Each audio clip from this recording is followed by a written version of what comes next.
Hey guys, welcome back to Magic TV. My name's Craig. It's 6 o'clock. It's time for a Magic Live. Now today, I'm going to be doing a routine from the MindBlox deck. This is a project I bought out through Penguin Magic, and this is a new trick that's not actually in the tutorial. But I did a 5x5 recently, and on that 5x5, I taught and explained how this trick works. So if you've got MindBlox and you want to learn how it works, all you have to do is go to the 5x5. It will be linked in the description above, and you'll be able to learn this trick and another 4 of the tricks that weren't on the tutorial with the MindBlox deck.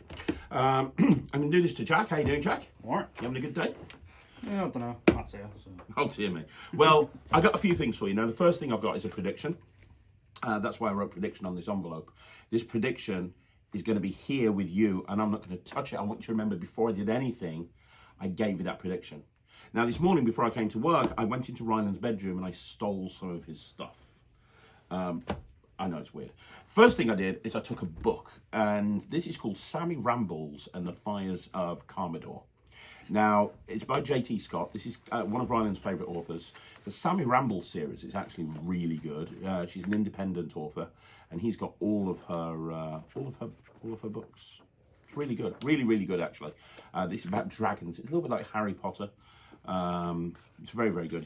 She's actually signed this one. Anyway, I got this book because it's got a lot of pages. It's got about 400 odd pages. There's thousands of words in this book. Okay, so hopefully you won't realise I've taken it. You can hold on to that. The other thing I got is this. I stole this from him as well. Ryland's into Lego. Are you into Lego? Not anymore. Not anymore. Were you? When I was a kid, yeah. Did you ever go to Legoland? No. No. Okay, so Ryland's been to Legoland in Windsor a couple of times. We got this last time we went. It's basically a pack of cards, but they're not playing cards. What they are, in essence, is they're the best Lego sets of all time. These are apparently the most popular Lego sets of all time. So maybe when you were a kid and you built Lego, you maybe built a Voyager spacecraft or a luxury yacht or a hospital. Who knows? I don't know. But these are the most popular Lego sets of all time. Now, the reason I brought this deck of cards with me is I want to have you go to a random page in this book, and I want you to go to a random line and look at a random word. The problem is, if I had you think of a number from 1 to 400, psychologically there's certain numbers that people will go for, and also maybe I could have stalked your Facebook profile and I could have worked out what your favorite number is. So a lot of people's favorite numbers are based on their date of birth. If I riffled through the book and I had you say stop, a lot of people will stop roughly in around about the middle. So I figured the most random way to arrive at a completely random page and a really random number is to use these cards, because every single one of these cards has got a piece number. This is the amount of pieces that make up this particular Lego set. So in here, there's 96 pieces, 349, 100. You get the idea. That's 500 odd. That's 800 odd. 900 odd. 400 odd. They're all completely different, right? Mm-hmm. What I thought we'd do, and let me explain. You take these cards and give them a shuffle. I'll take these and give them a shuffle. In a second, you're going to take 2 cards at random. That's okay, don't worry. In a second, you're going to take 2 cards at random. One of the cards is going to be used to create a random page number, and the other card is going to be used to create a random line on that page. Random page number, and the other one's going to be a random line on that page. Okay, so we'll spread these out, and if you finish shuffling, good stuff, we'll spread these out. So these cards here, this is going to be the page number. So in a second, you're going to take one of those cards at random. Whichever card you take, you're going to look at that number, and that's going to tell you the page number you're going to turn to. Now, there are some cards that have pieces of more than 400. If you get a card with more than 400 pieces on it, put it back and take a different one. Want to make sure you've got less than 400, because there's only 400 pages in the book. This one here, you're going to take a card from here as well. This is going to work out the line number. What you're going to do is you're going to take a card, and however many pieces you are, you're going to add up the individual digits, which is normally 2 or 3 digits. So if it said 112, you'd add 1, add 2, and that would be 4. So that would be the 4th line down. Yep. That way we're going to get a random line, we're going to get a random page, and it is completely random. Okay. So first of all, let's go for the line. So take any one of those. Actually, let's go for the line first. Take any one of those. Let's go with the last one. Okay, and what I want you to do is look at that page number, the total number of pieces, and add those individual digits together. Yep. Have you done that? Yep. Great. Pop it back somewhere. I could not know what page number you're thinking of right now. What line number you're thinking of right now, could I? Now let's go for the page number. You're going to take one of these, and whichever one you take, that's going to be your page number. Okay, so take any one out that you want. It's totally up to you.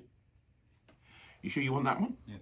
Okay, is it less than 400? It is. Great, perfect.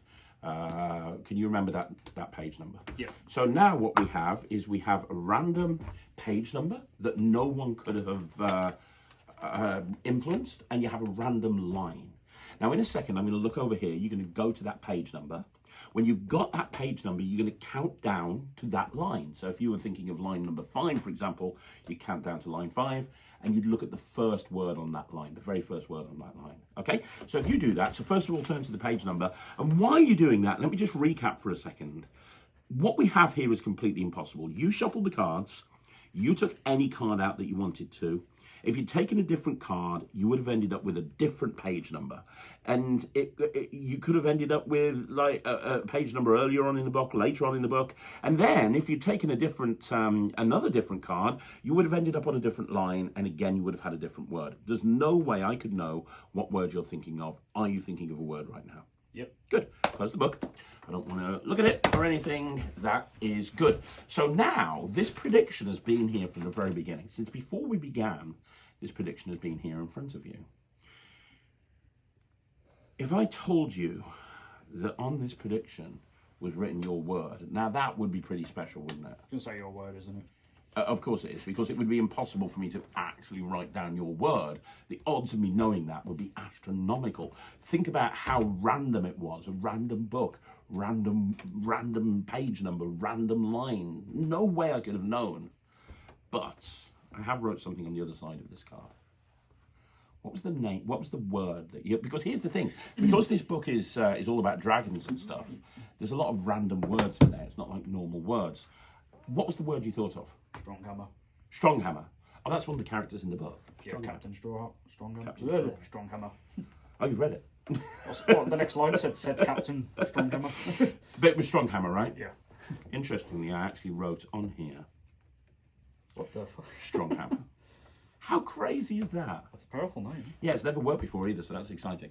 So there you go. That is a really cool, simple book test that you can do with the MindBlox deck. And it's a great thing to do when you're doing like a longer set with these cards. It's a great thing to do as part of that longer set. It really fries people. And when you look at the tutorial, you realize you can actually do this with a borrowed book. So go check out the tutorial on the 5x5. The link's in the description up above. You want to see more videos like this, like the video, subscribe to the channel. I'll be back again tomorrow at 6 o'clock with another Magic Live. I'll see you then.